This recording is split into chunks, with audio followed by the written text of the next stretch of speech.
Ya, entonces vamos a comenzar con la ayudantía número 2 para el certamen número 2. Ya, nuevamente, eh, quienes se encuentran comunicándole esta ayudantía son el equipo de ayudantes docentes de fisiopatología, que sería Francisca Gans, Sebastián Guzmán, que es quien les habla, Gabriel Sandón y Valentina Vallejos.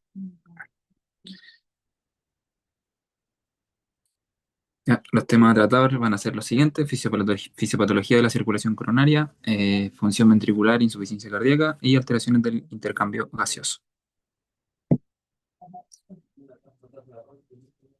Ya, vamos a partir con fisiopatología de la circulación coronaria. Ya, de partida hay que entender que la regulación coronaria funciona con demanda y aporte. ¿Ya? En la demanda tenemos cosas como la tensión, ya el Laplace, que sería la presión y la resistencia, la frecuencia cardíaca, la contractibilidad y la masa miocárdica. ¿Ya? Y en el aporte tenemos el flujo coronario y la extracción de oxígeno. ¿Ya? Y como bien dice abajo, la insuficiencia coronaria es el desbalance entre el aporte y demanda de oxígeno. ¿Ya? Y aquí es aquí donde va a entrar en funcionamiento eh, o sea, la circulación coronaria, ya que esta se activa durante altas exigencias de oxígeno por parte del corazón, ya que lo vamos a ver más adelante. Dale nomás. Ya, aquí tenemos un ejemplo el cual está calculado. Ya, como podemos ver a la izquierda dice que hay un 75% de extracción de oxígeno, ya que podemos ver que la concentración arterial de oxígeno es del 0,2 ml por ml de sangre, ya, más o menos el 20% del volumen. Y la concentración venosa de oxígeno es de 0,05 ml por ml de sangre, que sería el 5% del volumen. Por eso se entiende el 75% de la extracción, porque todos aquí sabemos que quien transporta la mayoría de la sangre oxigenada es la sangre arterial, que lleva el 20%, y luego en la sangre venosa es lo que se regresa. Por eso se extrae el 75% de esto. Y en la parte inferior podemos ver que tenemos un cálculo del consumo de oxígeno, ya que da más o menos 0,1 ml de oxígeno por minuto por gramo. ¿Ya? Y a la derecha tenemos que la diferencia entre o sea, la diferencia arteriovenosa de oxígeno por el flujo, ¿ya? Que en este caso es el flujo coronario, ¿ya? Esto va a dar como cálculo el consumo de oxígeno, más o menos. Si es que hacen ese cálculo de 0,15 por 0,7, les va a dar aproximadamente 0,1, ya que se entendería como el consumo de oxígeno. Ya, aquí tenemos factores determinantes del flujo coronario. Ya tenemos la presión arterial, que siempre está involucrada en lo que sería el flujo, al menos en el sistema circulatorio, ya, y también el calibre de los vasos, que en este caso sería la resistencia, como se habló mucho durante fisiología de sistema. Ya, dale, Gabo.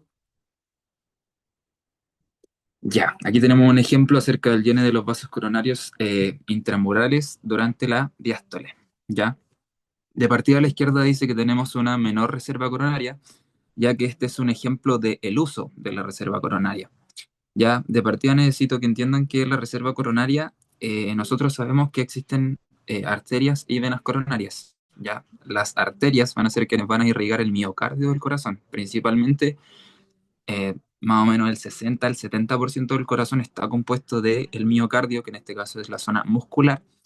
Ya, y esta reserva coronaria se va a utilizar para poder mejorar la contractibilidad y la velocidad de contracción del corazón. Ya, por eso es que se utiliza durante altos periodos de demanda. Por ejemplo, cuando uno corre, la función fisiológica del cuerpo es decir, chuta, estoy corriendo, estoy teniendo una alta demanda de oxígeno, aumenta, ya hay vasodilatación por parte de las arterias coronarias, mayor flujo hacia las arterias coronarias va a permitir mayor oxigenación del miocardio y con esto va a permitir una mejor contracción y una mayor fuerza y velocidad de este, permitiendo que su corazón pueda adaptarse a esta alta demanda de oxígeno en momentos de alta demanda, valga la redundancia, ¿ya?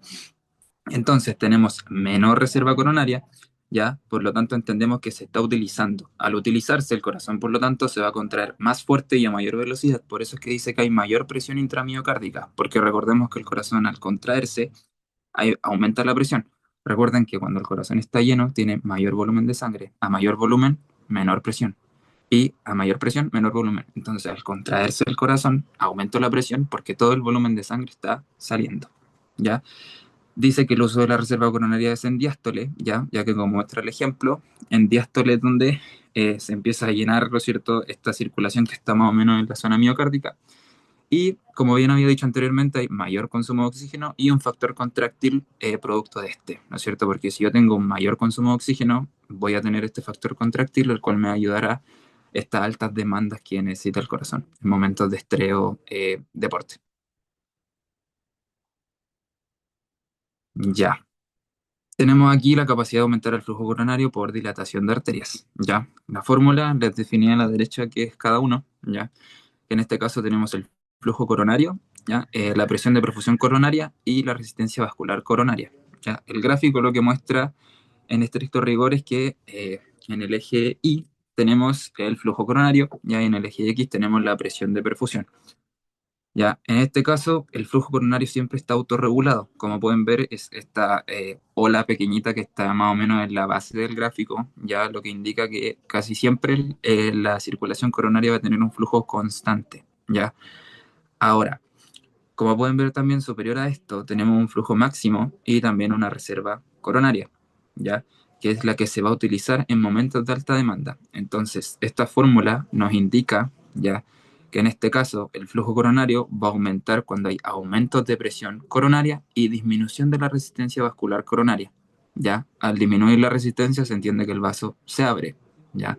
Entonces va a haber mayor flujo y por lo tanto va a haber un mejor funcionamiento de este. ¿Ya?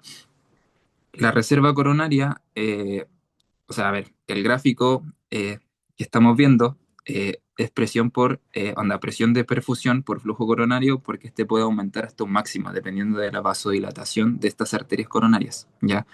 Y en este caso, esa línea grande de la reserva coronaria es como el tope al cual puede llegar el uso de este, ¿ya? Entonces, la reserva coronaria se puede utilizar hasta un máximo de flujo, ya como puede verse en el gráfico, de más o menos unos 5 ml por minuto por gramo, ¿ya? Permitiendo, como habíamos dicho anteriormente, que el corazón funcione con mayor fuerza, mayor velocidad y poder adaptarse a periodos de alta demanda. Ya, estos gráficos se van a ver después, tres gráficos iguales a este, que van a darnos una idea como ya más patológica de qué es lo que ocurriría en cada espectro de personas dependiendo de alguna patología. Ya, aquí tenemos una regulación metabólica del flujo coronario. Ya, esto es más de lo mismo, más o menos, que ya se ha repetido en varias ocasiones durante toda la materia de cardio que se ha visto, tanto en fisiología de sistemas como fisiopatología. En este caso tenemos un desbalance, ya una regulación metabólica que tiene un desbalance. Esto va a permitir liberación de metabolitos, ya metabolitos activos que pueden permitir un efecto ya de la resistencia del músculo liso, ya, y en la resistencia vascular coronaria, como puede verse en azul. Ya, esto va a disminuir el tono del músculo liso. Al disminuir el tono del músculo liso, yo estoy promoviendo una vasodilatación. Y una vasodilatación va a aumentar el flujo y por lo tanto este desbalance se va a ver regulado. Entonces ya no estaríamos en un desbalance. Ese es el ciclo por el cual funciona esta regulación metabólica del flujo coronario. Ya, aquí están los tres gráficos que le había mencionado anteriormente. ¿Ya? En este caso, tenemos al lado izquierdo, ya, en el gráfico A, como se ve, tenemos que la reserva coronaria está más baja del gráfico anterior, ¿ya? Esto es porque se está utilizando para poder equilibrar lo que se está utilizando. Como se puede ver abajo, dice que hay un aumento de la demanda y disminución de la concentración arterial de oxígeno. Entonces, ¿qué va a hacer su corazón? Ah, estoy en periodos de alta demanda y disminución de concentración arterial de oxígeno. Yo necesito que el corazón lata con más fuerza, con mayor velocidad para poder suplir esta demanda.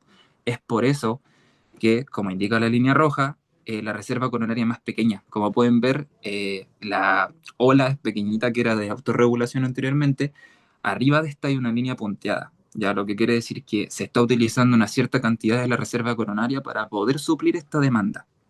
¿Ya? Es por eso que la reserva coronaria está más pequeñita, ¿ya? Y la línea está un poco más superior. Contrario a esto, igual tenemos en el gráfico B dificultades más intrínsecas del funcionamiento del cuerpo humano. Ya como podemos ver, hay una menor capacidad de vasodilatación, menor número de vasos prearteriolales permeables y mayor viscosidad. ¿Ya? Estos van a ser factores intrínsecos, ¿ya? Que en este caso van a disminuir el flujo coronario, pero no el uso de la reserva coronaria. No sé si me doy a entender respecto a eso. Ya, porque obviamente el flujo coronario, como habíamos visto anteriormente, ya tenía que ver con respecto a la presión de perfusión y también la resistencia vascular coronaria. ¿Ya? Entonces, si yo tengo una menor capacidad de vasodilatación, esta resistencia vascular coronaria va a estar aumentada. Por lo tanto, el flujo coronario va a estar disminuido. ¿Ya? Eso es lo que intenta indicar este gráfico B. ¿Ya? Por lo mismo, la viscosidad también, recuerden que la viscosidad es un factor muy importante acerca del avance de la sangre en los vasos, ya que puede evitar que, o sea, puede aumentar también la presión y el avance de la sangre va a ser mucho menor. Y también el número de vasos prearteriolares permeables, ¿ya? Contrario a esto, en el gráfico C tenemos una patología importante, que es la estenosis coronaria. La estenosis, recuerden que es cuando los vasos se estrechan, es cuando se formaría un cuello de botella, por decirlo de alguna manera, ¿ya? Esto, como pueden ver, no afecta al flujo coronario, porque como pueden ver, llega igual a un pic muy alto, al igual que el anterior, que era el gráfico A, ya que es en una situación de alta demanda, no en una situación patológica, ¿ya?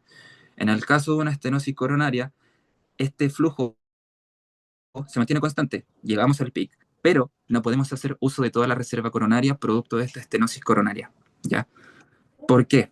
Porque, como les mencioné anteriormente, es como un cuello de botella. Por lo tanto, hay factores que van a evitar que esta reserva coronaria se pueda utilizar de manera correcta, ¿ya? Por lo tanto, va a dificultar el paso de la sangre hacia el miocardio, producto de este cuello de botella de la estenosis, evitando que se pueda utilizar en su totalidad, ¿ya? Contrario a los anteriores ejemplos que le mencioné. Entonces, el gráfico A era en una situación de deporte, en una situación de estrés grande, etcétera, ya el del medio, ya el gráfico B, es producto de factores intrínsecos de los vasos, capacidad de vasodilatación, viscosidad, etcétera. Y el C es de una patología ya más importante que en este caso no, no regula o afecta al flujo coronario, sino que afecta al uso de la reserva coronaria producto de la estenosis coronaria. ¿Ya?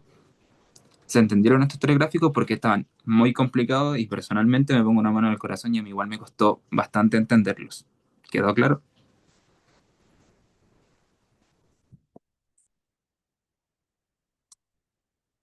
Sí, ya, dale no me acabo. Ya, aquí se menciona más o menos patologías que igual yo creo que son más fáciles de entender, que en este caso podemos ver que tenemos en la parte superior ya un trombo oclusivo con erosión o ruptura de placa, ya, y abajo tenemos un trombo no oclusivo con erosión o ruptura de placa. Ya en este caso son trombos ya o accidentes de placa que se pueden ver que son muy comunes en realidad en lo que son los vasos coronarios o en realidad en toda la circulación del cuerpo humano. ¿Ya? Dale, no me acabo. Aquí igual tenemos otro ejemplo, ya podemos tener también aterosclerosis y desbalance, la demanda de oxígeno o eh, ay, la demanda de oxígeno. También podemos tener disfunción microvascular, ya, por vasoespasmos coronarios, disección coronaria, ya no aterosclerótica, o desbalance en la demanda de oxígeno. Ya son otros factores que igual pueden afectar eh, al miocardio produciendo un infarto. Ya los dos primeros que se mencionaron anteriormente, como pueden ver en la parte superior izquierda, dice myocardial infarction type 2, ya que en este caso es como infarto al miocardio tipo 2, ya, y en la diapositiva anterior decía infarto al miocardio tipo 1. Ya no sé si sea relevante, no sé si les vayan a preguntar puntualmente a cuál corresponde cada uno, pero al menos eso era lo que decían las diapositivas de su clase.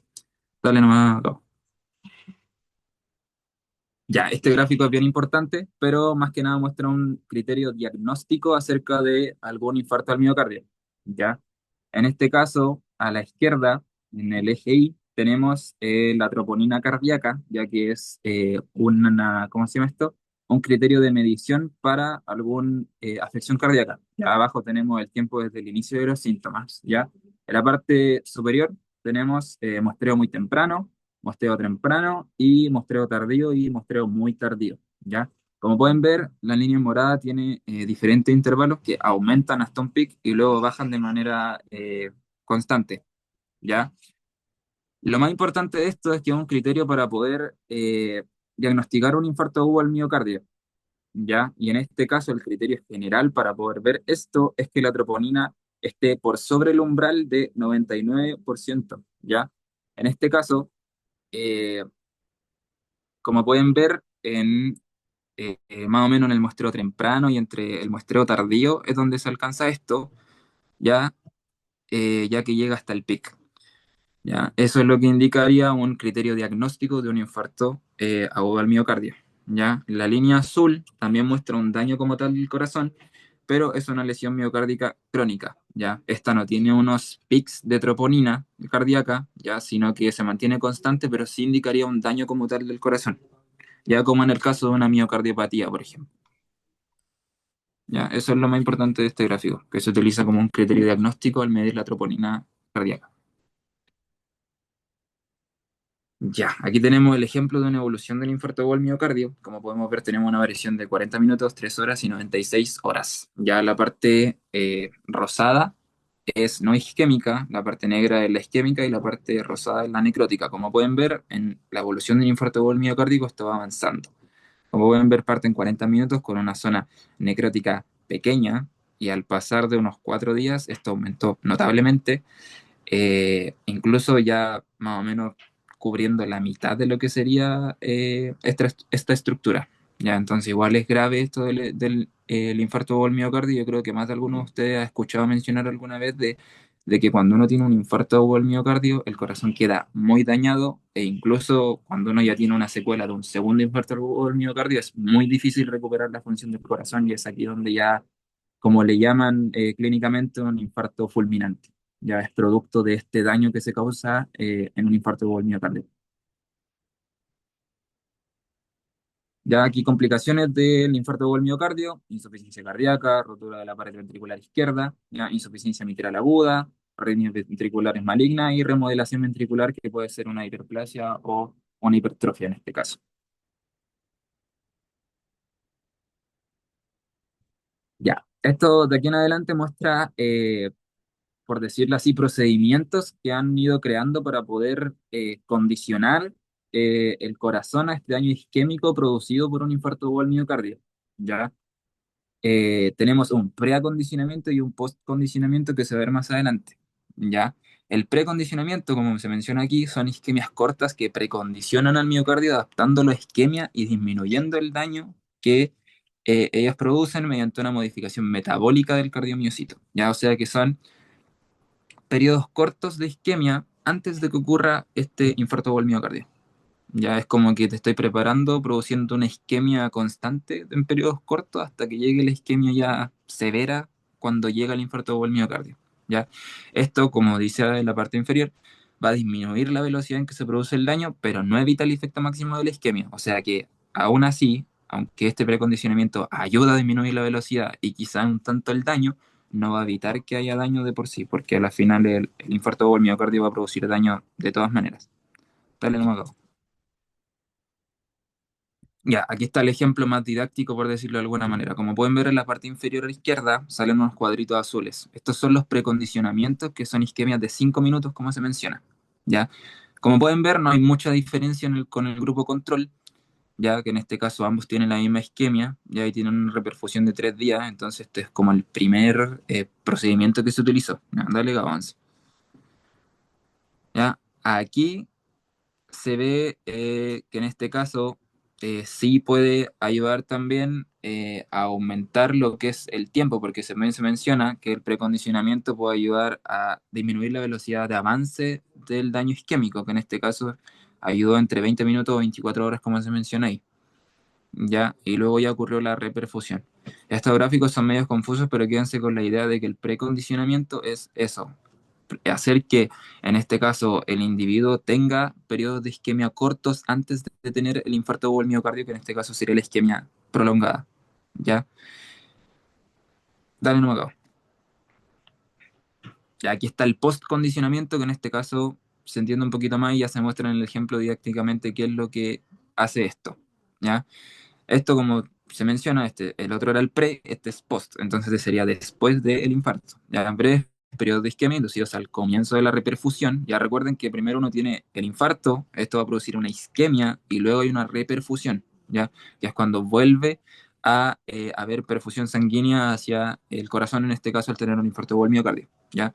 Esto produce protección sobre el tamaño del infarto, ¿ya? Y lo anterior significa que no toda la necrosis final está predeterminada por la fase isquémica, sino que una parte es debida a la reperfusión, ¿ya? Esto es importante. Recuerden que cuando uno tiene un infarto, si bien la isquemia va a causar un daño importante en el corazón, cuando hay una reperfusión causa también mucho daño en el corazón. No es solamente que de por sí la isquemia causa un daño, sino que cuando el corazón vuelve a funcionar de manera normal, entre comillas, y llega nuevamente la sangre, esto causa un daño importante también al corazón en este caso, ¿ya? Eso es lo que intenta reducir el postcondicionamiento y el precondicionamiento, ¿ya? Al momento de haber una reperfusión, intentar disminuir o mitigar la mayor cantidad posible lo que sería la isquemia o el daño por la reperfusión, ¿ya? Dale, va. Ya, aquí se puede ver más didácticamente, como les decía, ¿no es cierto? Tenemos el grupo control arriba, que es una isquemia de 40 minutos y la reperfusión, y el postcondicionamiento, que en este caso serían periodos de isquemia, luego de la isquemia, en este caso en el periodo de reperfusión. En este caso sería como, ya, tuvo el infarto o el miocardio, ocurrió la isquemia, ¿no es cierto? Y cuando empieza a llegar sangre al corazón, yo hago que entre un poquito, isquemia de nuevo, entra un poquito, isquemia de nuevo. ¿Ya? Es lo contrario del anterior, porque el otro era antes de la isquemia, producto del infarto, y este es después, ¿ya? Pero más o menos son los mismos procedimientos, solo que uno es pre y otro es post. Ya, aquí se puede ver más didácticamente lo que sería la reducción de este daño producto de estos procedimientos. Ya, como pueden ver en el título, dice daño por isquemia y repercusión. Ya, tenemos en la parte inferior el precondicionamiento y el postcondicionamiento. Ya, el eje Y muestra la muerte celular y el eje X muestra el tiempo. Ya, en este caso, en la isquemia, ya podemos ver que la curva empieza a aumentar en el tamaño de la muestra celular, de la muerte celular en el tiempo, ya, y aumenta considerablemente. Pero como pueden notar también, y les mencioné anteriormente, la reperfusión también es un factor muy severo de causar daño en el corazón, y como pueden ver, en la reperfusión tiene un aumento incluso más amplio que la misma isquemia en el tiempo. O sea, la isquemia se tardó un tiempo, fue obviamente directamente proporcional su aumento, pero la reperfusión fue muy abrupta en causar daño y muerte celular, ¿ya? Y eso se le llamaría una injuria por reperfusión, como se muestra al lado izquierdo, lado derecho, perdón, ¿ya? Y en la parte más superior, ya aparece un chiquitito tejido salvado, ¿ya? Este es el tejido que, entre comillas, se puede salvar con estos procedimientos que han creado, que es el precondicionamiento y postcondicionamiento, producto, o sea, al momento de esta reperfusión, ¿ya? Eso es lo que intenta ayudar estos pre y postcondicionamientos. A intentar mitigar, aunque sea un poquito, el daño que va a producir en el corazón el hecho de tener una isquemia y luego una reperfusión, ¿ya? ¿Se entendieron esos dos procedimientos? ¿Ya? No son tan complejos de entender, pero igual las fotos eran un poco confusas, entonces si alguien no entendió, puede mencionarlo, o si le quedó alguna duda también lo puedo hacer después de la ayudantía, o por WhatsApp, o cualquier cosa. ¿Quedó claro?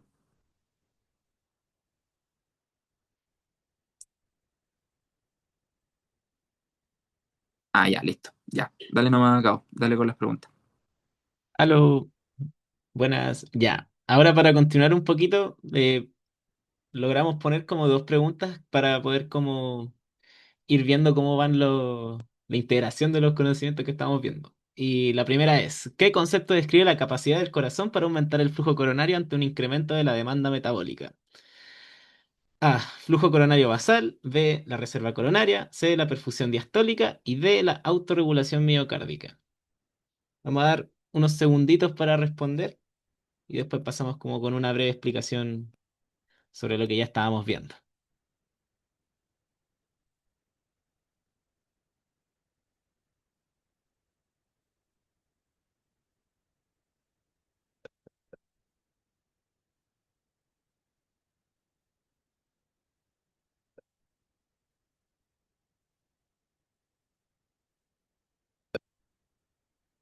Claro está, po. Ya veo que todos ya se manejan con el propio concepto de lo que es la reserva coronaria. He visto ahí que ya están respondiendo a esta pregunta que era esta. Antes de eso, igual hay que remarcar el gráfico que ya anteriormente lo repasó el Seba. y que principalmente lo que nos va a decir es que la reserva coronaria va a ser la diferencia entre lo que es como el flujo autorregulado y el flujo máximo. Y que esta normalmente lo que hace es como adaptarse a las diferentes demandas metabólicas que requiere el cuerpo. Esta puede ser tanto en ejercicio o en alguna situación de taquicardia. Esto también se puede ver interferido o también alterado, como lo mencionaba mi compañero, cuando hay presencia, por ejemplo, de una estenosis, que hace que esta misma reserva se vaya reduciendo y esta curva se desplaza hacia la izquierda como lo pudimos ver antes. Esto lo que va a limitar, va a limitar la capacidad de aumentar el flujo en una situación de esfuerzo, en cuanto es necesario en ese caso. Bueno, pasamos a la siguiente preguntita. ¿Qué fenómeno se observa en el preacondicionamiento isquémico? A. Isquemias breves que inducen mayor daño posterior. Isquemias breves que protegen frente a una isquemia prolongada posterior. C. Reducción progresiva del flujo coronario ante estímulo repetido. Y D. Mayor liberación de radicales libres durante la reperfusión. Damos un par de segunditos si quieren respondan por el chat.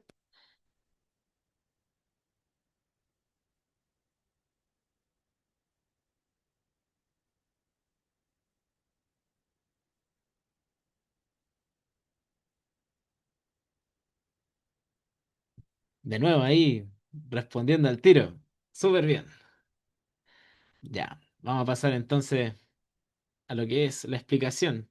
Es como lo estábamos viendo antes, principalmente lo que define como el preacondicionamiento es que son como episodios breves en donde el cuerpo va a intentar, mediante como mecanismos metabólicos, proteger al tejido miocárdico. Y esto principalmente hace que se reduzca el daño de lo que hace una isquemia, pero no evitar de por sí una necrosis. Pero lo que sí es fundamental es que hace que se retrase la aparición de esta. Principalmente, esas fueron como las dos preguntitas como para que vayamos como pincelando los contenidos que van acá asociados como a enfermedad coronaria y todo eso. Y ahora le doy el pase a, si no me equivoco, Cevita de nuevo, pero No, ahí soy yo. continuamos. A la Fran, es todo tuyo. Eh, Gracias. Ya, bueno, en esta parte vamos a revisar de manera sencilla cómo funciona el corazón en condiciones normales y qué ocurre cuando falla su función de bomba, que es lo que conocemos como insuficiencia cardíaca. Eh, y la idea es comprender los mecanismos principales y cómo se traducen los signos y qué hacemos nosotros como enfermería. Entonces, la función cardíaca normal. El corazón mantiene la perfusión de los tejidos gracias al gasto cardíaco, ¿cierto? Este depende de tres factores en el fondo. La precarga, que es el volumen que llega al ventrículo, la contractilidad, que es la fuerza con la que el corazón se contrae, y la postcarga, que es la resistencia que enfrenta para eyectar la sangre. Cada uno de estos mecanismos, si es que se altera uno o más de ellos, puede desencadenarse en una insuficiencia cardíaca. Y bueno, acá vemos que la precarga, como para tener una idea más o menos de por qué se ve influenciada, es que depende de la volemia, la distensibilidad ventricular, contractilidad auricular y el retorno venoso. Y la poscarga depende de la resistencia vascular periférica. ¿Ya? Pasa a la siguiente. Vamos. Ya, aquí entonces tenemos el loop ventricular, ya que no sé si, o sea, a mi parecer igual es un poquito raro de entender, así que voy a tratar de ponerle harto empeño. En el fondo, el loop es como el recorrido que hace el ventrículo durante un ciclo cardíaco completo, ya, o sea, cuando se llena, cuando se contrae, cuando eyecta y cuando se relaja, y así, todo el rato.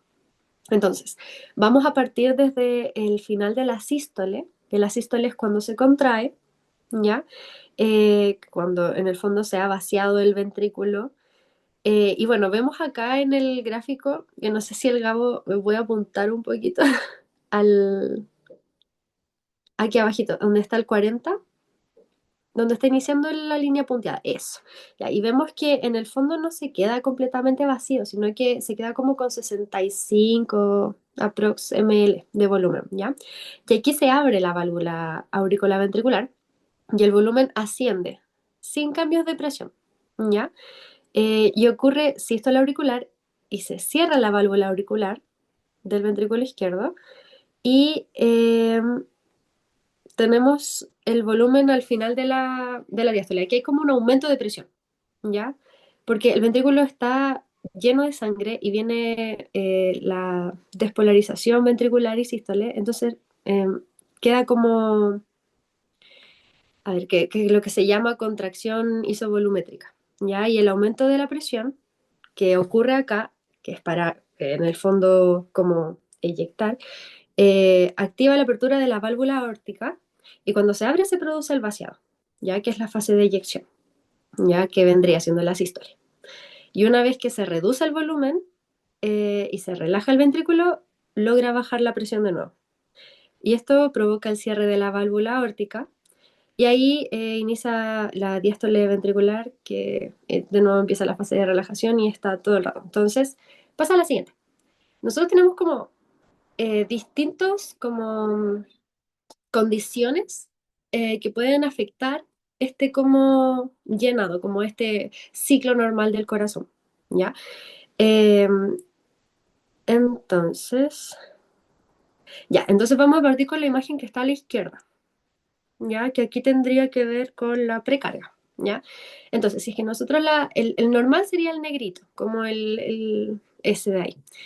Entonces, si es que tenemos que se va hacia la izquierda, a ver, aquí sería como hacia la... No, hacia la derecha, según yo. Sí, hacia la derecha, el rojito. Eh, eso significa que disminuye la precarga y el corazón se llenaría con menos sangre, ¿ya? Y como bombea menos sangre, hay menos volumen, ¿ya? Ahora, no, a ver, espérenme. No, calmado, calmado. Perdón, chicos, me equivoqué. Ya, si va hacia la derecha, hay cambio de la precarga y el ventrículo se llena más. Eso, ya, ahí está, perdón. Entonces, si va hacia la derecha, significa que el ventrículo se llenó más, aumenta la precarga y aumento el volumen, por lo cual aumento la presión, ¿ya? Y en cambio, si es que está movido hacia la izquierda, ahí disminuye la precarga y el corazón ahí se llena con menos sangre y bombea menos sangre. Y por lo que eso significa que en resumen hay menos volumen en el corazón, ¿ya?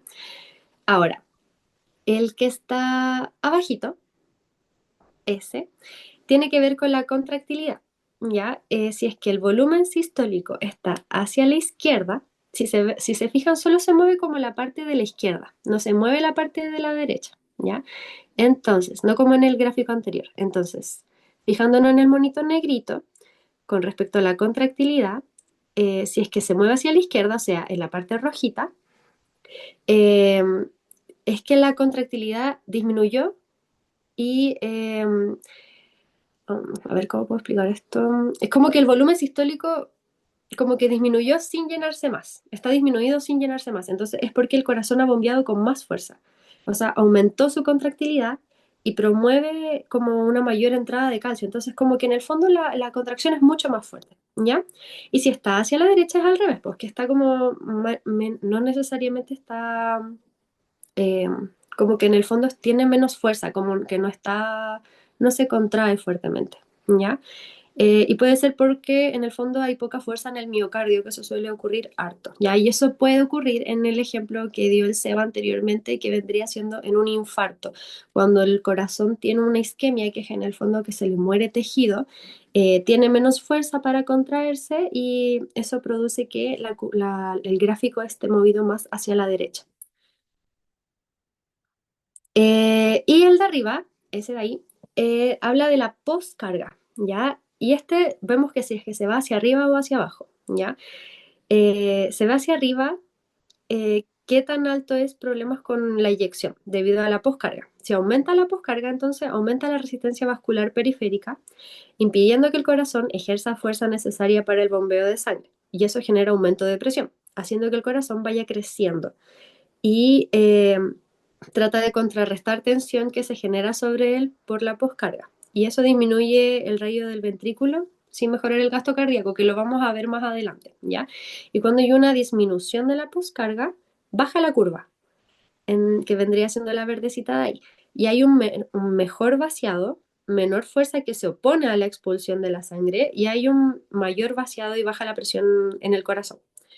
¿Ya? Y ahora en el gráfico de la derecha vemos qué pasaría, porque esto pasa si es que una de las condiciones cambia, pero por ejemplo cuando nosotros hacemos ejercicio y estamos sanos, todo aumenta. Si se fijan, como que es como que le hiciéramos zoom al gráfico, ¿ya? Y es porque en el fondo no es que algo esté funcionando mal, sino que porque nosotros estamos haciendo ejercicio, nuestro corazón va a necesitar más sangre para poder enviarla a los músculos, y entonces el gráfico se va a ver aumentado en todos los sentidos, ¿ya? Pero si es que falla alguna otra de las condiciones, como la precarga, la poscarga o la contractibilidad, se van a ver como los gráficos anteriores, ¿ya? Siguiente, eso. Entonces, bueno, la insuficiencia cardíaca en el fondo se puede ver desde dos ángulos. Cuando el corazón no logra enviar suficiente sangre a los tejidos, que va a causar cansancio, debilidad, piel fría, o cuando no puede manejar el retorno venoso, ya lo que lleva a la congestión, al edema, a la disnea, que es como la falta de aire, y a veces ambos mecanismos también se pueden combinar, ¿ya? Ahora, cuando la falla está en la contracción del corazón, hablamos de insuficiencia cardíaca sistólica, ¿ya? Y el ventrículo se dilata y expulsa menos sangre, ¿ya? Y ahí hay una fracción de eyección reducida, ¿ya? O sea, como que la sangre que sale expulsada no va a ser la misma cantidad de como sería en un corazón sano. Y en cambio, si el problema está en la relajación, el ventrículo se vuelve rígido y no se llena bien. Y ahí hablamos de insuficiencia cardíaca diastólica. En ambos casos el resultado es similar, como menor gasto cardíaco y congestión. Ahora, las causas se pueden resumir en cuatro grupos, ¿ya? El Seba igual habló de alguna de ellas, pero igual voy a repetir un poquito. Eh, ya, primero el corazón puede perder músculo, ¿ya? En el fondo, masa miocárdica ocurre por la isquemia de los infartos, que eso ya lo explicó el SEO. El corazón también puede volverse débil, ya como en la miocardiopatía, en donde el corazón se puede volver débil, se agrandan los ventrículos, reduce su capacidad para bombear sangre, ¿ya? Eh, O también puede ser como en la miocarditis, que es cuando se inflama el miocardio por una infección viral, que puede ser como por COVID, por influenza, o por alguna enfermedad autoinmune como el lupus, o exposición a toxinas como metales pesados, o incluso a fármacos como los fármacos de la quimioterapia. Ahí también puede provocar miocarditis. También puede ser tener que manejar más volumen del normal, ya, como sería la insuficiencia valvular, que es como una afección en donde las válvulas no se cierran bien, haciendo que la sangre como que retroceda o tenga fugas. Entonces ahí está manejando más volumen de lo que suele manejar. Y enfrentar como más resistencia. Puede ser también como en la hipertensión, donde la sangre ejerce demasiada fuerza sobre las arterias, o también la estenosis aórtica, que es como el estrechamiento de la válvula aórtica. ¿Ya? Y eso, el estrechamiento de la válvula aórtica puede ser por defectos congénitos que suele pasar en gente de menores de 70 años o en mayores de 70 años con desgaste por calcificación o fiebre reumática. ¿Ya? En el fondo, en todos los casos, la bomba se sobrecarga y su eficiencia disminuye. ¿Ya? Ahora, hay una respuesta compensatoria del corazón eh, que ustedes que ya tuvieron anato, no sé si les habrá tocado ver algún cuerpo con una insuficiencia cardíaca. A mí me tocó ver uno en algún momento y el corazón que tenían era muy, muy grande. De verdad que como que era un corazón muy grande dentro del pecho si lo comparaban con el de una persona normal. Y a eso nosotros lo conocemos como hipertrofia, ¿ya? Que en el fondo el corazón intenta compensar aumentando el tamaño de sus fibras musculares. Y bueno, al inicio esto es súper útil, pero con el tiempo genera rigidez en el corazón y eso provoca un mayor consumo de oxígeno y en el fondo después lleva a muerte celular y bueno, se agrava el cuadro en el fondo. Y cuando el corazón falla, intenta compensar, ¿cierto? Ya aumentando su tamaño y todo. Y eso produce una serie de cosas que nosotros llamamos como remodelado ventricular. ¿ya? Eh, que en el fondo el músculo se dilata, las células se mueven, el tejido se vuelve más fibroso, ¿ya? Y además de eso, los receptores que responden a la adrenalina se cansan, por lo que el corazón deja de responder bien al ejercicio o al estrés, ¿ya? Y es una de las causas por la que a la gente que ha sufrido infartos o que tiene tendencia a sufrir infartos, eh, se le recomienda no hacer ejercicio a pesar de que uno pensaría que el ejercicio le va a hacer bien para el corazón, y es que el tema es que el corazón ya está tan como dañado, que ya no responde hasta ante el estrés y ya no serviría de nada hacer ejercicio porque en el fondo eh, se terminaría colapsando, ¿ya?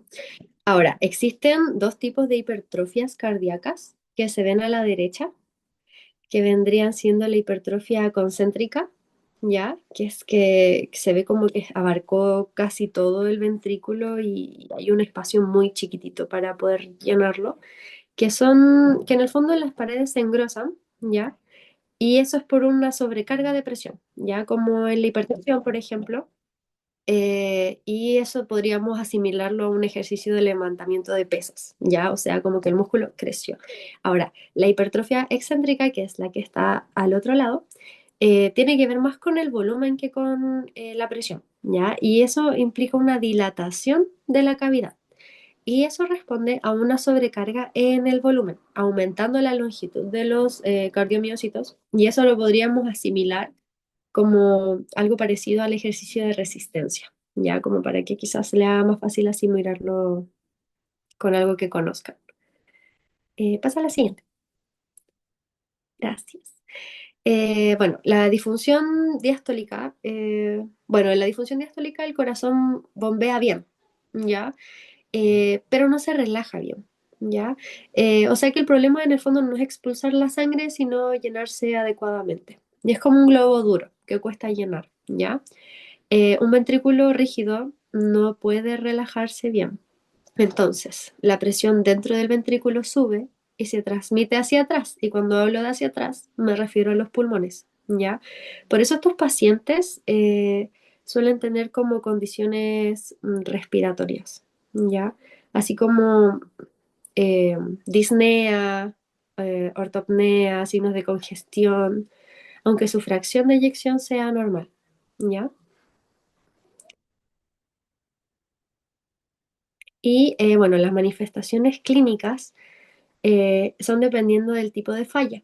Ya si falla hacia adelante, hay un bajo gasto, eh, y hay cansancio, como que tienes las extremidades frías, hay hipotensión, palidez, debilidad, porque los tejidos se hipoperfunden, ¿ya? En cambio, si es que va hacia atrás, ya la falla es hacia atrás, lo llamamos con respecto a la congestión, y provoca cosas como disnea, que es falta de aire, ortopnea, que es dificultad para respirar al acostarse y que se alivia cuando uno se sienta o se levanta. Edema en las piernas, como en la foto que se ve ahí, que si uno de hecho presiona con un dedito esas piernas, queda el hoyito como hecho del dedo. Ya, y cuesta mucho que retome su forma normal de nuevo. Como que no es como cuando nosotros nos presionamos con un dedito del brazo, sino que se queda marcado.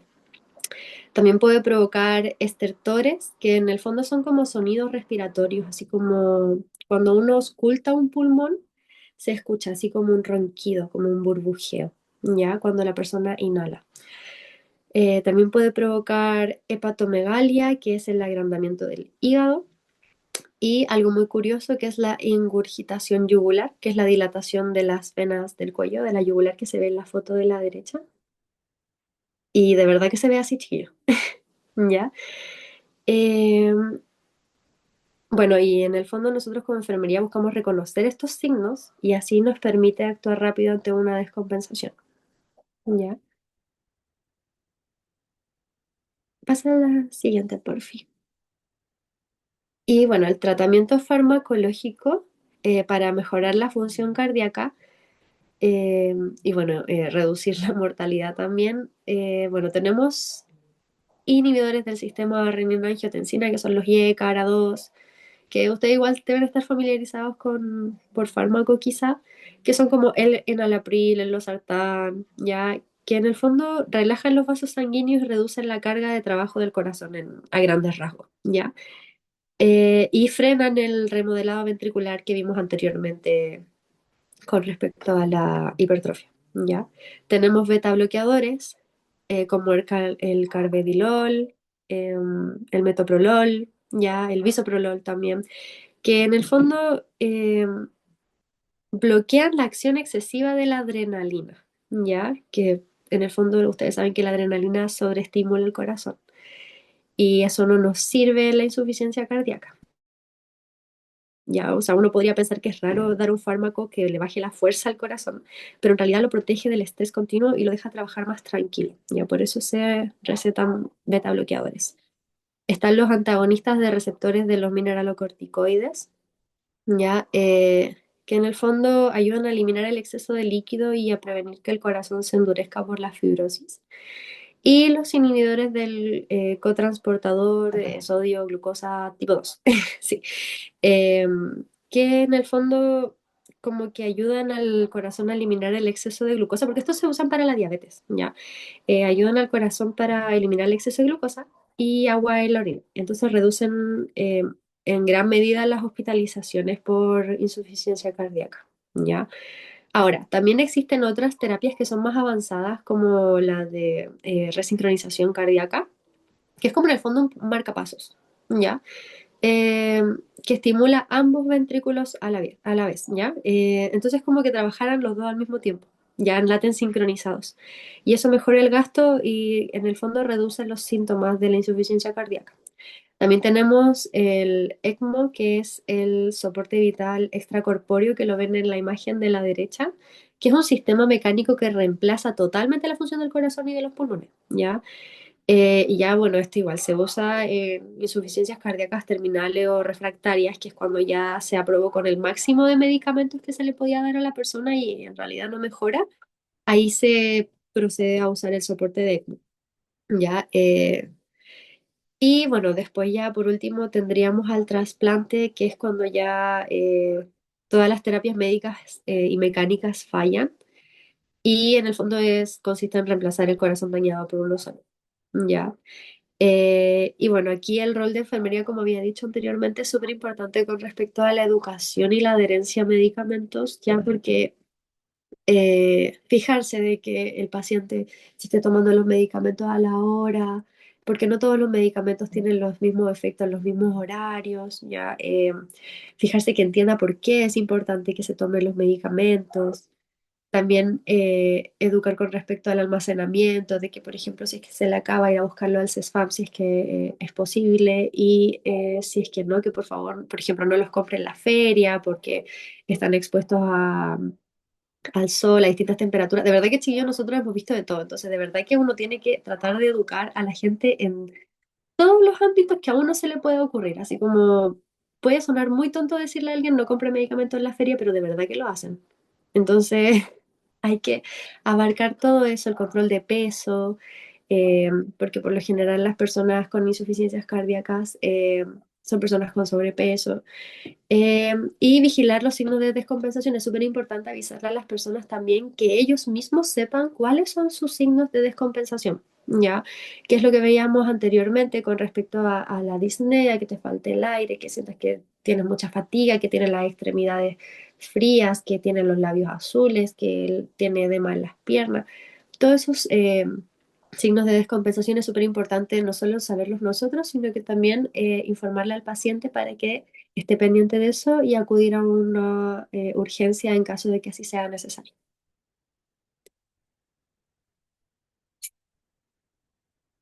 Y eso, Ya. chicos. Gracias, Fran. Ya. Igual, espérate, no sé si Ya. alguien tiene alguna duda, igual hablé caleta, lo siento.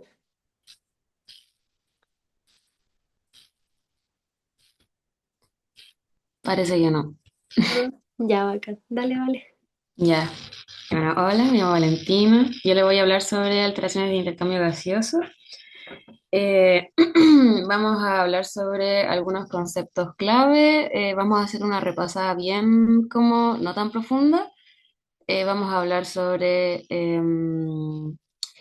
cuáles son los principales mecanismos de alteración y vamos a hablar sobre algunas patologías, pero todo de una manera más o menos superficial.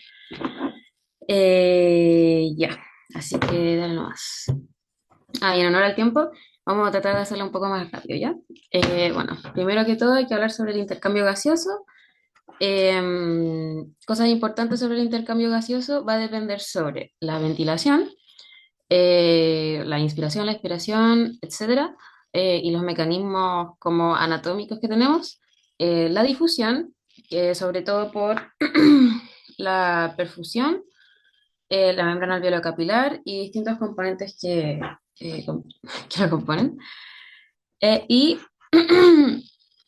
también es importante recordar que la presión arterial de CO2 es un indicador de ventilación, ¿ya? Si la presión arterial de CO2 está aumentada, significa que tenemos una hipoventilación alveolar, o sea, no estamos ventilando bien, por tanto, el CO2 está acumulándose en la sangre. Y al revés, si la presión arterial de CO2 está disminuida, significa que tenemos una hiperventilación alveolar. Vale, no más. Go. Ya. Bueno, cabros, esta tabla yo creo que la van a ver de aquí hasta el fin de la carrera, aunque no lo crean, pero la dejé aquí para más o menos como recordar las compensaciones ácido-base que se generan en nuestro cuerpo cuando tenemos un tipo de descompensación. Y bueno, pasarla bien rápido por encima, cuando estamos en una hipoventilación, generamos una acidosis respiratoria. Esto va a causar que nuestro pH disminuya porque va a haber un aumento de la presión de CO2, ¿ya? ¿Cómo lo va a compensar el cuerpo? Aumentando el bicarbonato desde la parte renal. También, si hay una hiperventilación, vamos a causar una alcalosis respiratoria. Va a haber un aumento de pH causado principalmente por la disminución de la presión de dióxido de carbono. Y esto se va a compensar con una disminución de bicarbonato renal, ¿ya? También agregué la acidosis metabólica, que sucede en casos de diarrea o cetoacidosis, que son las más comunes, donde vamos a tener una disminución del pH, causada principalmente por una disminución de bicarbonato, que la vamos a compensar con una disminución de la presión parcial de dióxido de carbono desde una compensación pulmonar. Ya por eso le agregué. Y también una alcalosis metabólica que se da comúnmente en vómitos o con diuréticos, donde va a haber un aumento de pH causado por un aumento del bicarbonato y lo vamos a compensar con un aumento de la presión de CO2 con una compensación pulmonar. Esta tabla los va a seguir hasta el resto de la carrera, así que es importante. Ya, sigamos. Ya. Ahora vamos a ver alteraciones que tienen que ver con la ventilación. Primero con la hipoventilación. Bueno, aquí les dejé la tablita adjunta de la clase que habla más o menos de las principales alteraciones que generan una hipoventilación, pero de las que vamos a hablar un poco ahora son sobre el síndrome de Pickwick o el síndrome de hipoventilación por obesidad, que básicamente la obesidad genera distintos problemas a nivel sistémico en el cuerpo. Ya estos son como a nivel... Básicamente todos los sistemas del cuerpo afectan cuando tenemos un grado de obesidad. En cuanto a la ventilación, la obesidad va a generar una restricción mecánica sobre el diafragma, ahí tengo que escribir porque se me fue, y sobre la misma expansión pulmonar y de la caja torácica. Ya el mismo peso del cuerpo y cómo se devuelve a redistribuir genera que la mecánica sea menor a la habitual, por tanto tenemos una menor ventilación. También el exceso de grasa puede comprimir las vías aéreas superiores. Ya esto genera algo parecido de lo que se genera en el síndrome de abajito, pero básicamente hay una restricción del volumen ventilatorio y por tanto generamos una hipoventilación, ¿ya? También tenemos el síndrome de apnea hipopnea obstructiva del sueño, que como pueden ver en la fotito, es la respiración normal. Eh, Nuestras vías aéreas superiores están normales, dilatadas y podemos respirar de manera normal. En los ronquidos, esto se genera por básicamente la obstrucción de las vías. Puede ser por distintas causas, la verdad. Y en las apneas del sueño, tenemos un colapso repetitivo de las vías aéreas del sueño. ¿Ya? Como pueden ver ahí, las vías están totalmente obstruidas y esto suele ser repetitivo en el tiempo y por eso la gente se queda sin respiración cuando duermen. Y claro, como hay una disminución en la ventilación, tenemos una disminución del oxígeno en la sangre, lo que genera una hipoxemia, ¿ya? En ambos casos. Nada más. Ahora, en hiperventilación, esto es como un poco más fácil, diría yo, pero más que nada las causas típicas de la hiperventilación suelen ser la ansiedad, lesiones en el sistema nervioso central, algunas hormonas o drogas, el metabolismo aumentado, dolor o acidosis metabólica y estímulos de reflejo pulmonar como la atelectasia o inhalación de irritantes. Esto genera hiperventilación y vamos a tener una compensación que ya la dije anteriormente, en que va a disminuir la presión de dióxido de carbono y el cuerpo para compensarlo va a disminuir el bicarbonato. Vale, no más. Ya. Ya estamos listos con el tema de ventilación, así que ahora vamos a hablar sobre alteraciones causadas por la difusión, ¿ya? Lo importante de recordar sobre la difusión, primero tenemos que recordar que el oxígeno se transporta por dos mecanismos importantes, que es que haya una correcta difusión de la membrana alveolo-capilar y que haya un correcto transporte de hemoglobina, o sea, un correcto transporte de oxígeno en la hemoglobina en la sangre, ¿ya? Por eso las anemias, importante también, ojito ahí, ¿ya? Y también debemos recordar que para una correcta difusión tenemos unos cuatro componentes muy importantes, ya que haya suficiente área de intercambio, que haya diferencias de presión parcial, o sea que si hay grandes diferencias de presiones, vamos a poder difundir más, ¿ya? Sobre el grosor de la membrana, si el grosor de la membrana es muy grande, cuesta más que se pueda difundir, por tanto hay menor difusión, y va a depender de la solubilidad y el peso molecular de la sustancia que esté en transporte, ¿ya? Pasa nomás. Acá hay algunas alteraciones de la difusión, o sea, alteraciones del intercambio gaseoso a nivel de difusión, que aquí son más o menos las patologías más como repetidas e importantes. Primero, sobre la fibrosis pulmonar idiopática. Esta se caracteriza básicamente por la cicatrización progresiva del intersticio de los alvéolos, ¿ya? Esto básicamente va a hacer que la bolsita del alvéolo, imaginémosla como un globo inflado, ya el plástico del globo va a ser mucho más grueso, entonces el alvéolo va a tener menos espacio para la difusión. Por tanto, el grosor de la membrana va a aumentar y el área de intercambio va a disminuir. También, al volverse rígido el pulmón por esta fibrosis, va a haber menos distensión por parte de los alvéolos, por lo que vamos a inspirar menos aire, ¿ya? Y por todas estas causas, que como recuerdan en la diapositiva anterior, son básicamente 3 puntos importantes de los 4 de la difusión, no vamos a poder tener una buena difusión del oxígeno, así que vamos a generar una hipoxemia, ¿ya? En cuanto a la edad, por la misma fisiología de la edad, a medida que vamos envejeciendo, disminuye la elastina del cuerpo, disminuye la elasticidad de los tejidos y aumentan las fibras de colágeno. Por tanto, aumenta el grosor de las capas de la piel, de las membranas, también de los alvéolos. También aumenta el tamaño alveolar y disminuye la red capilar, esto porque los alvéolos son como racimos de uvas que están separados por tabiques. Con la edad, estos tabiques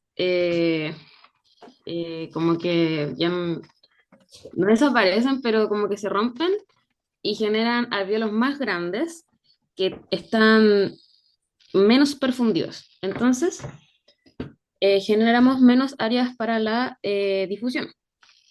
Y también generamos una menor capacidad ventilatoria mecánica, pero por la misma fisiología de la edad, ¿ya? Los cambios fisiológicos de la edad.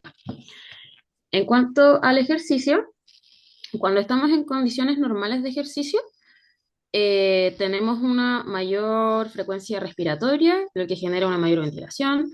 También generamos un mayor gasto cardíaco por las necesidades fisiológicas que requieren el ejercicio, lo que genera una mayor perfusión. Esto también aumenta el área efectiva para intercambio porque se activan, para decirlo fácil, se activan alvéolos que antes no estaban activados para que tengamos una mejor perfusión en general, o sea, una mejor difusión. Y hay una mayor gradiente de presión, por lo que básicamente la difusión en condiciones normales de ejercicio se vuelve mucho mejor. Ahora, cuando estamos haciendo ejercicio en las condiciones anteriormente mencionadas, como la fibrosis pulmonar o la edad, eh, generamos hipoxemia por esfuerzo, ¿ya? Porque nuestro cuerpo tiene una patología que no hace que podamos funcionar de la manera correcta. Entonces, todas las causas anteriores de la fibrosis o de la edad hacen que no se pueda generar una correcta difusión para las necesidades de esfuerzo que tiene el cuerpo. Por tanto, generamos hipoxemia por esfuerzo. Delegado. Ya, esto también creo que es de lo que más los va a seguir al resto de la carrera, que es la relación BQ, la relación ventilación-perfusión. Básicamente, una relación BQ normal es igual a 1, como podemos ver en el gráfico A, y alteraciones en esta relación las podemos dividir en dos. Cuando la relación BQ es menor a 1, esto quiere decir que tenemos una menor ventilación. El número de la V es más chico que el de la Q, por tanto la relación va de menor a 1. Y esto suele ser causado por un shunt, ¿ya? En una relación BQ menor a 1, vamos a generar una hipoxemia, ¿ya? ¿Por qué? Porque tenemos problemas de la ventilación. Esto suele pasar, por ejemplo, en la fibrosis pulmonar, en el EPOC, en edema o en otras patologías. Y el problema no está en cómo pasa la sangre. La sangre pasa como pasa comúnmente dentro de los capilares del alvéolo. El problema está dado en la ventilación, ¿ya? Ese es más que nada el rasgo más importante de esto, ¿ya? Lo otro que podemos ver es una relación BQ que es mayor a 1. Es decir, la ventilación está bien, pero la perfusión está mal, ¿ya? Por eso la relación va a dar más que 1, ¿ya? Aquí va a aumentar el espacio muerto alveolar. ¿Por qué? Porque la ventilación sigue funcionando con normalidad, pero no toda la ventilación se va a como a difundir, o no difundir, sino que como parte de esta ventilación no va a generar un intercambio gaseoso. ¿Por qué? Porque tenemos problemas con la circulación o con la perfusión, ¿ya? Y es por esto que generamos un espacio muerto alveolar más grande. Esto se puede causar en el enfisema, el shock, en bajo gasto cardíaco o en... Uy, se me acaban de olvidar qué significa TEP. Pero se lo explico más adelante. Así que pasa nomás. Eh, Tromboembolía pulmonar. Estoy segura que era eso. Ya. Bueno, el cuerpo, como todos los otros sistemas, también está listo o preparado para regularse frente a alteraciones que tenemos según la alteración de la fracción BQ, ¿ya? En caso de tener una BQ menor a 1, o sea, cuando tenemos un problema de ventilación que genera una hipoxemia, el cuerpo lo va a regular con la vasoconstricción, ¿ya? Va a generar una vasoconstricción hipóxica, lo que va a hacer, que va a hacer reducir el flujo sanguíneo en zonas que están mal ventiladas y las van a desviar a zonas que están bien ventiladas, ¿ya? Entonces así vamos a como usar mejor el espacio de la sangre a lugares que sí ventilan para que la sangre sí pueda em, generar un correcto intercambio gaseoso en la membrana alveolar capilar de las zonas que sí están bien ventiladas. Pero también genera consecuencias de que podría generar hipertensión pulmonar, ¿ya? Ahora, en cuanto a la BQ mayor a 1, significa que tenemos un problema de la perfusión, ¿ya? Aquí la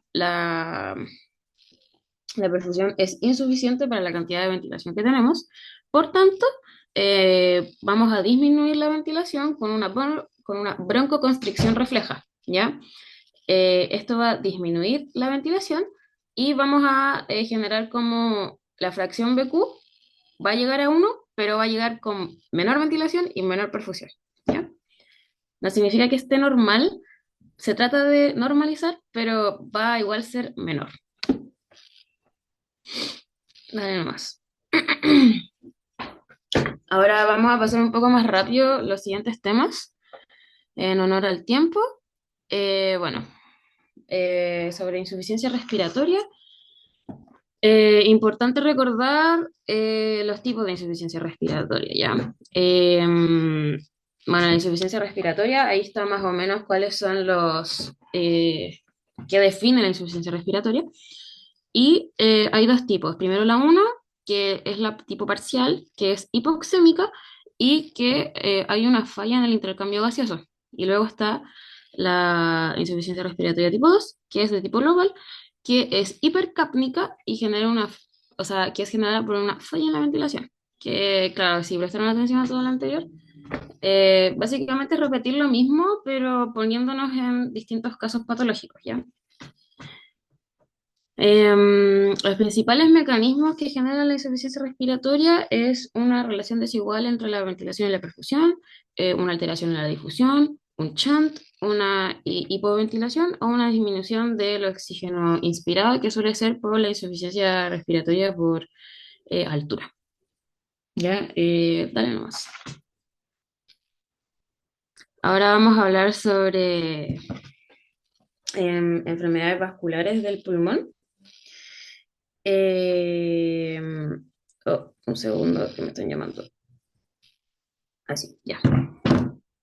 Primero tenemos la hipertensión pulmonar, que como recuerdan, las diapositivas anteriores, puede ser causada como un mecanismo puede ser una consecuencia de un mecanismo de regulación del propio cuerpo, o también puede tener distintas causas. Por ejemplo, un aumento en la presión auricular izquierda en distintas cardiopatías. También puede ser causada por un aumento del flujo pulmonar, que puede ser causado por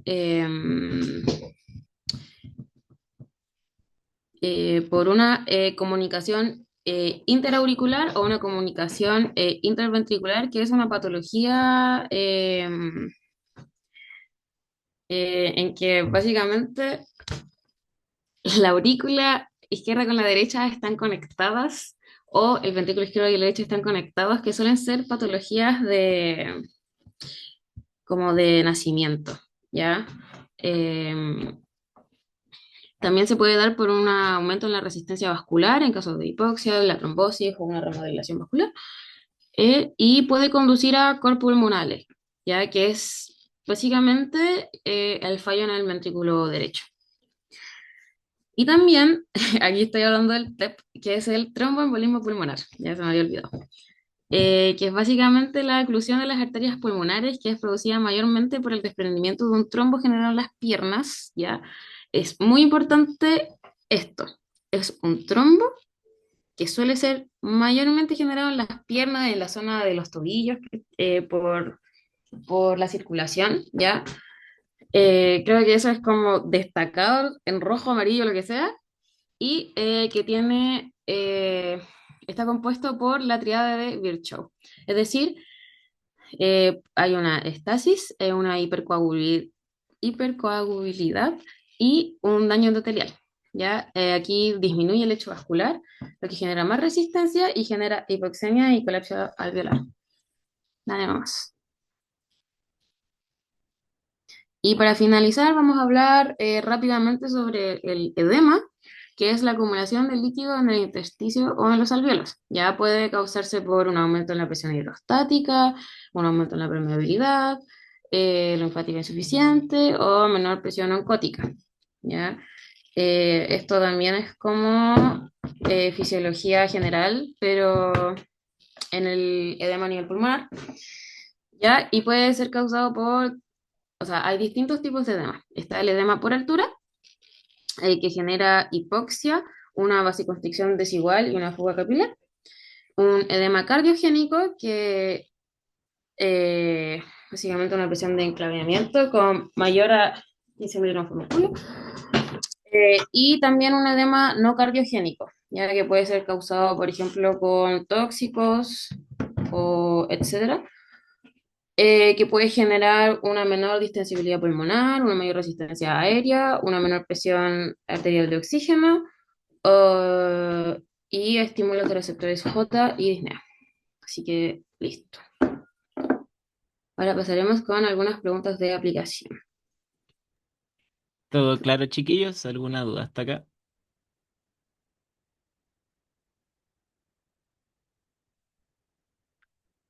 No. Entonces ¿No? continuamos con las preguntitas. ¿Aló? Dale nomás, Gabo. Ah, que escuché ahí una voz. Ya. Bueno, para continuar aquí vamos a poner unas preguntitas de aplicación para reforzar lo que estamos viendo. Y es la siguiente. En un usuario con insuficiencia respiratoria tipo 2 o global, el hallazgo gasométrico esperable encontrar sería hipoxemia con normocapnia, hipoxemia con hipocapnia, hipercapnia e hipoxemia o hipercapnia con hiperoxia. Así que los esperamos ahí en el chat si quieren poner o participar. Unos segunditos.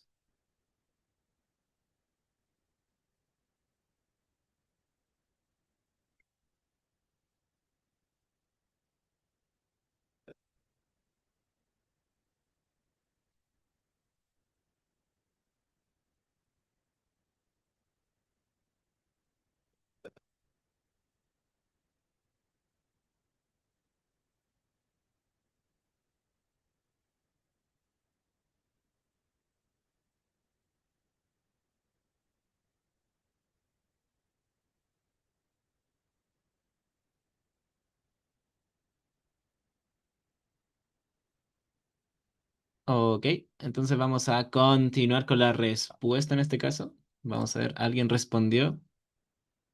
Se lo están jugando por la C, por supuesto, porque esa es la alternativa correcta. ¿Qué es lo que vamos a ver nosotros en este gráfico, que era el que estábamos repasando anteriormente? Lo que se caracteriza principalmente una insuficiencia respiratoria de tipo 2 o una asociada a la falla de la bomba es principalmente una falla de la ventilación. Y esto nos va a conducir a lo que es una hipoventilación, lo que nos va a conducir a una hipoxemia. Esto principalmente se va a producir porque al ventilar menos, nosotros vamos a reducir la eliminación de CO2. Y esto va a hacer que en nuestra misma sangre se acumule esta molécula y desplace de por sí al oxígeno.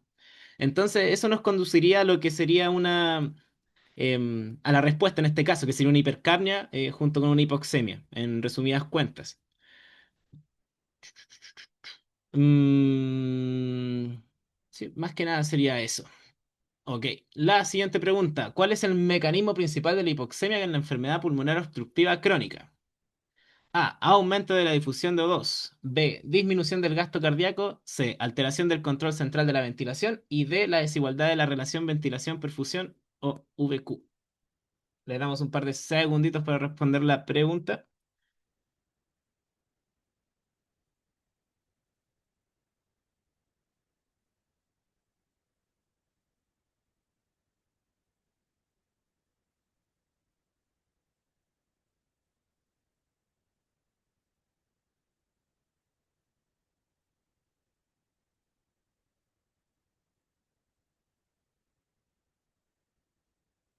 Ya, aquí hay más respuestas. Aquí vemos dos que se tiran por la D. Y que les voy a decir que tienen toda la razón, chiquillas. Aquí lo importante de la época que tenemos que considerar es que es un, es una patología que principalmente se va a caracterizar por disminuir lo que es el estímulo ventilatorio. Esto va a generar que se generen como episodios donde se genere hipoxia, además de una hipoventilación, que es igual en contraste parecido a lo que estábamos viendo anteriormente. Pero lo característico de esta es que, y la principal razón de por qué el EPOC es como tan grave en este sentido, es por la desigualdad de la relación de ventilación-perfusión. Y también en relación a lo que le estaban pasando en clase, estaban como considerando el tema como de las metas terapéuticas, que era como en qué situación nosotros le podríamos administrar oxígeno a un paciente que tenga como esta patología. Eh, Normalmente lo que se hace es que no se administra como tal, pero sí existe la ventana y la posibilidad de hacerlo. Pero la condición es que no se elimine por completo el estímulo hipóxico, debido a que nuestro sistema, en este caso, que el EPOC es una enfermedad crónica, el cuerpo va a tender a regularse de alguna manera para poder equilibrar esta misma relación, en este caso como este estado de hipoxia constante, por decirlo así. Entonces, lo que uno va a tener que hacer en este caso es monitorizar de alguna manera cómo se va a encontrar este paciente al momento de administrar esta terapia de oxígeno. Y también la recomendación clara está de que sea como de bajo flujo. Si tú le pones a un paciente, en este caso con EPOC, con una terapia de alto flujo, y dices que esperamos a que compense, uno incluso puede tender a que se produzca una insuficiencia respiratoria y se agraven los síntomas, lo que podría llevar hasta incluso a alguna arritmia o algunas otras patologías que pueden ser incluso más contraproducentes que el propio EPOC. ¿Cachai? Em, Más que nada, eso sobre esta preguntita.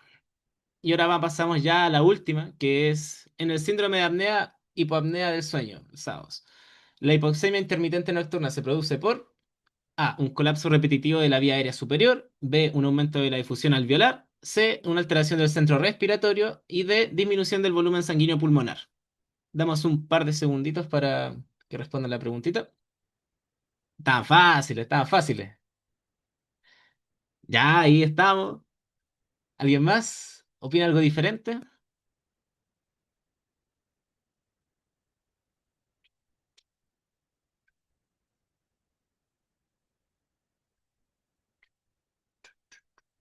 Tenemos 12 nada. Con eso creo que ya estamos. Bueno, todo seco aquí hoy día, respondiendo todo correcto. Tal vez no tiene mucha dificultad en este caso, pero la idea es que aquí ya vayan como soltando la mano, que vayan como más tranquilos, porque igual a la calma que esto se va a dar, yo siento que en el certamen les va a ir bien, se les va a dar.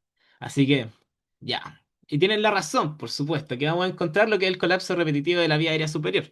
Esto ya es más que nada como por definición de la misma clase y que también se asocia principalmente como a algunos otros síndromes, como el otro que era relacionado como con la obesidad, em, que igual se asocia como a algunos síntomas físicos como puede ser la obesidad, como un IMC mayor a 25 kilogramos por metro cuadrado, sí. El IMC, por decirlo así, que está alterado y está aumentado en este sentido. Un aumento del perímetro cervical, la hipertensión arterial, que también son factores de riesgo, y también obstrucción nasal o faringea. Aquí también, aquí como puede haber una pillería que también uno puede considerar que la alteración del centro respiratorio, que podría ser una que tal vez uno tal vez no descartaría directamente, pero principalmente, a pesar de que este modifica como el esquema del sueño REM, no es como la principal razón, sino que, como dice acá, como en la misma clase, el colapso repetitivo de la vía aérea superior es como la principal razón y la que produce estos intercambios más que intercambios, estas alteraciones de los episodios de ventilatorios, por decirlo así. Pero más que nada eso, chiquillos. Ya estando cumpliendo como con los horarios, eso sería como toda la ayudantía que queríamos como mostrarles hoy. Si tienen algunas dudas o consultas respecto a todo esto, nosotros siempre vamos a estar abiertos a poder escucharlo o leer lo que nos vayan a mandar en el grupo de WhatsApp. o por interno, por supuesto. ¿Ok? Em, Eso más que nada. Sin más dilación, yo creo que muchas gracias por su atención.